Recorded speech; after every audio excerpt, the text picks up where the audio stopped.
பிரான்சின் போர்தோ நகருக்கு அருகில் உள்ள பகுதியில் காட்டுத்தீ காரணமாக மக்கள் வெளியேற்றப்பட்ட ஒரு வீட்டின் அருகில் சந்தேகத்திற்கிடமான முறையில் சுற்றித் திரிந்த பெண் ஒருவர் கைது செய்யப்பட்டுள்ளார்.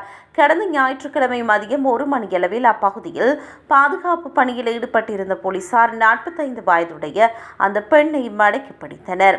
அவர் வைத்திருந்த பையை சோதித்த போது அதற்குள் மிகப்பெரிய தொகை நகைகள், கருவிகள் மற்றும் அலங்கார பொருட்கள் கண்டுபிடிக்கப்பட்டன.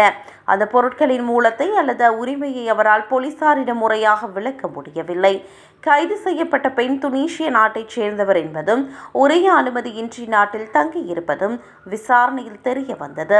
மேலும் இவர் ஏற்கனவே போலீசாருக்கு அறிமுகமானவர் என்பதால் திருடப்பட்ட பொருட்களை வைத்திருந்ததாக வழக்கு பதிவு செய்யப்பட்டது.